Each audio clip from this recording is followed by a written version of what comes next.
বিসমিল্লাহির রহমানির রহিম। পরম করুণাময় মহান আল্লাহ তাআলার অশেষ রহমতে আজকে মেঘলা আকাশের দিন সকাল বেলায় আমি আসছিলাম পাবনা সদর হিমায়তপুর ইউনিয়ন নিয়মতুল্লাহপুর, যেটা কাবলিপাড়া ৪ নং ওয়ার্ড। এই কাবলিপাড়ার যে মেইন রাস্তাটা কাবলিপাড়া মোড় থেকে দাপুনিয়া পর্যন্ত, এই রাস্তাটা খানাখন্দে ভরা আপনারা দেখতে পাচ্ছেন। এবং এত পরিমাণ ভঙ্গুর যা কল্পনা করা যায় না। আমাদের হিমায়তপুর ইউনিয়ন আসলে অবহেলিত, বিশেষ করে চরবাসী, সানিরদিয়ার, নিয়মতুল্লাহপুর, ভগীরথপুর, ভবানীপুর, ঘোষপুর, বাঙাবাড়ি, শিবরামপুর, এই হচ্ছে চরবাসী। এই চরবাসী অবহেলিত, আমরা পাবনাবাসী অবহেলিত। এই চরবাসীর মানে কৃষি উৎপাদিত ফসলে আজকে পাবনা শহরের লোক তারা অনেকটাই খাদ্য সহায়তায় বেঁচে থাকে, তাই না? এই দেখেন লেবু, আমি দেখলাম যে লেবু হাজার হাজার লেবু এখানে পচে যাচ্ছে। এবং কৃষি উৎপাদিত ফসল তারা অনেক সময় রাস্তা দিয়ে নিতে পারে না, গাড়ি ভেঙে পড়ে যায়। আর একটা ফসল মানে একটা ফল মূল যখন রাস্তায় পড়ে যায় গাড়ির থেকে, সেই সেই খাদ্য আর খরিদ্দাররা কিনতে চায় না। এটা খুবই দুঃখজনক। আমি এখন দাঁড়িয়ে আছি দুইবারের সাবেক চেয়ারম্যান আলাউদ্দিন চেয়ারম্যানের বাড়ির ঠিক রাস্তায়, বাড়ির সামনে।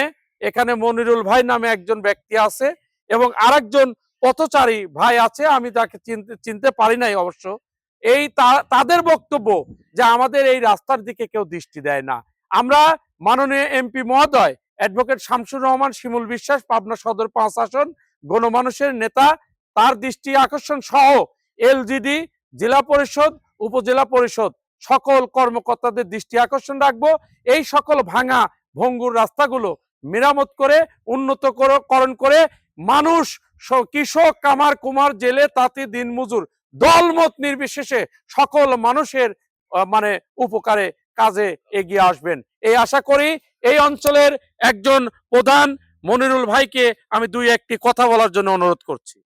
আসসালামু আলাইকুম। এটা হাতে নেন। এই রাস্তাটা এত সমস্যা, মানে বৃষ্টি হলে পারে এই আপনার দাপুনিয়া রাস্তা যাইতে যে সাহায্য মজা এটুক করেছে হেরিম্বম, আর এই মাঝখানে আলাউদ্দিন চেয়ারম্যানের বাড়ির সামনে রাস্তাটা খুবই অসংখ্য ভয়াবহ।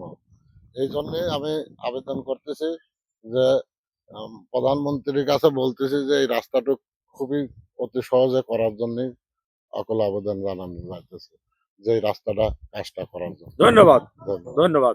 আপনি তো পথচারী, আপনাকে ধরে ফেলেছি। আপনি তো এমনি চলাফেরা করেন, এমনি চলাফেরা এই করি। রাস্তার অবস্থা কি? এই রাস্তাটা খানিকটা খুবই খারাপ। আমার তো মনে হয় যে কোনোদিন এই রাস্তায় উন্নয়ন করাইনি মনে হয়। করেনি। একটা রানিং চেয়ারম্যান, দুইবারের চেয়ারম্যান সরকারের তো এই রাস্তা আগে করে দেওয়া উচিত ছিল। করেনি কে? নাকি এরা মানুষের মধ্যে পড়ে না নাকি? হ্যাঁ, এরাও তো মানুষ, এরা জনপ্রতিনিধি, এরা মানুষের অনেক উপকার করেছে, অথচ এই রাস্তা জেলা পরিষদ বা এলজিডিতে করা তো উচিত ছিল নাকি? করা উচিত ছিল। এটা খুবই দুঃখজনক ঘটনা। আমি সংশ্লিষ্ট কর্মকর্তাদের দৃষ্টি আকর্ষণ রেখে শেষ করছি। আসসালামু আলাইকুম ওয়া রাহমাতুল্লাহ। এই আপনি খালি গায়ে চলে আইছেন, আসেন।